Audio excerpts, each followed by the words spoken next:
Small cap तो नहीं, लेकिन स्मॉल प्राइस के स्टॉक पर फोकस करते हैं जो टॉक ऑफ द टाउन है, आजकल बना हुआ है इन्वेस्टर्स की darling Vodafone Idea. What an idea sir ji, Kumar Babu ने भी आज इसका जिक्र किया था। What an idea, what an idea. तो आए हमारे साथ इस वक्त स्टूडियो में वरुण लेकर कुछ इंटरेस्टिंग डिटेल्स वोडा आइडिया को के एफपीओ को लेकर।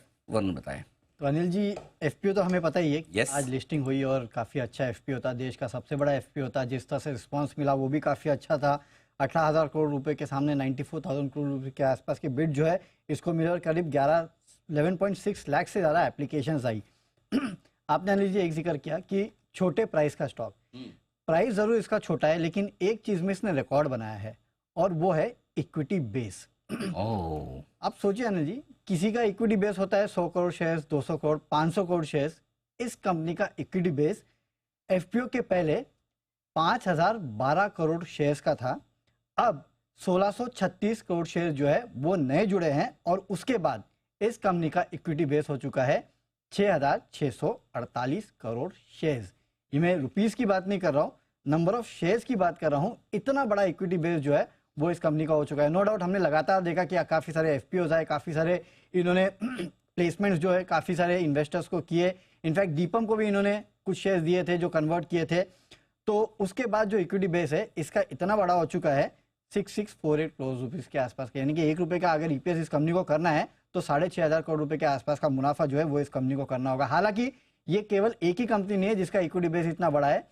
दूसरा अगर आप देखेंगे, दूसरे पायदान पे येस बैंक आता है जिसका इक्विटी बेस 2877 करोड़ शेयर्स का, यानी कि 2,887 शेयर्स के आसपास का जो है वो इस कंपनी का इक्विटी बेस है। इसके अलावा ज़्यादातर सरकारी कंपनी है, आईओबी, आईओसीएल है, जिनका इक्विटी बेस 1400 से 1900 करोड़ शेयर्स का है।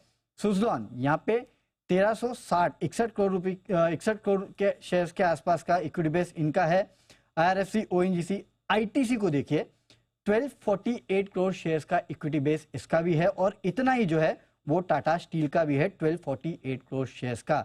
ये वो कंपनियां हैं जिनका 1000 करोड़ के ऊपर का इक्विटी बेस है, जिनकी लिस्ट में लेके आया हूं। और इसमें एटलीस्ट वोडाफोन आइडिया टॉप कर रहा है जहां पे 6648 करोड़ के आसपास का इक्विटी बेस है। इसमें से ऑलमोस्ट 50% के आसपास no doubt retail, mutual fund और बाकियों का होगा, लेकिन उसमें भी सबसे बड़ा अगर आप देखेंगे तो दीपम का है। करीब 1600 करोड़ शेयर जो है वो तो इनके पास ही है। लेकिन हाँ, भले ही छोटा स्टॉक हो, लेकिन इक्विटी बेस अगर आप देखेंगे तो सबसे बड़ा है इस कंपनी का। ओके, सबसे बड़ा इक्विटी बेस देश में अनिल जी, वो तो दुनिया से मैंने कंपेयर नहीं किया, नहीं तो नहीं करना भी मन, दुनिया में बहुत बड़ी बड़ी हैं और भी बड़ी होंगी। राइट का होगी, अपने तो देश से कर ले वही ठीक है। 18,000 करोड़ का देश का सबसे बड़ा फॉलो ऑन पब्लिक ऑफर आया और सबसे बड़ा इक्विटी कितना हो गया इक्विटी बेस? 6,650 करोड़, 6,650 करोड़ की इक्विटी शेयर्स इक्विटी बेस हो गया 6,650, हाँ, यानी कि 66,000 करोड़ की इक्विटी होगी। हाँ 66,000 और मार्केट कैप कितना? 70,000 करोड़ है। 70,000 करोड़ के 70,000 करोड़ के आसपास। जबरदस्त एक्शन ये होता हुआ दिख रहा है आपको वोडाफोन आइडिया में। एक बार जरा बंसल जी की राय ली जाए। बंसल जी, अब ये सब जो शुरुआत में घंटे भर में जो होना था वो सब हो चुका, चार्ट्स भी आपके सेटल हो चुके होंगे। अब बताएं सर, अगर कोई इन्वेस्टर है तो क्या स्टॉप लॉस और क्या टारगेट रखे? अनिल जी, अगर कोई इन्वेस्टर है, ट्रेडर है, तो मुझे नहीं लगता अनिल जी 11 रुपए 70 पैसे, मतलब कि एक इफ ऑल गोज, कोई अनफोर्सिन चीज ना हो तो 11 रुपए 70 पैसे एक वाजिब स्टॉप लॉस है ऑन क्लोजिंग बेसिस। और अगर थोड़ा सा बड़ा लगाना हो तो 10 रुपए 40 पैसे, ये एक अहम बेस है और इसके स्टॉप लॉस के साथ होल्ड करना चाहिए। और एक बार Anil ji mark my words, 14 रुपए 35 पैसे 14.35 के ऊपर की डिसाइसिव क्लोजिंग आएगी तब ये स्टॉक के अंदर एक्शन देखने को मिलेगा। और तब लोगों को फोमो भी होगा कि जिन्होंने नहीं लिया है, जिन्होंने रिकमेंड नहीं करा, एनालिस्ट को भी फोमो होगा और ट्रेडर और इन्वेस्टर को भी फोमो होगा। 14 रुपए 35 पैसे के ऊपर मच अवेटेड एक्शन देखने को मिलेगा। एक्यूमुलेशन के अंदर स्टॉक है, डाउनसाइड कैप्ड है, इन स्थानों पर खरीदारी की राय। ओके, तो 14 रुपए 35 पैसे के लेवल पर mark my words, mark your words without marker यहाँ पे दिमाग में बिल्कुल मार्क कर दिया है। 14.35 के ऊपर जैसे ही बंद होगा मैं बंसल जी को याद कर लूंगा, जहां कहीं भी हो। 14.35 डन, बिल्कुल।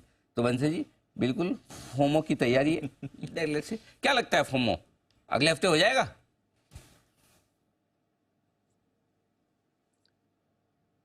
अनिल जी होना चाहिए जल्दी। अब इसको अनिल जी मतलब कि समय के धागे में नहीं बांध सकते, नियर टर्म में होना चाहिए।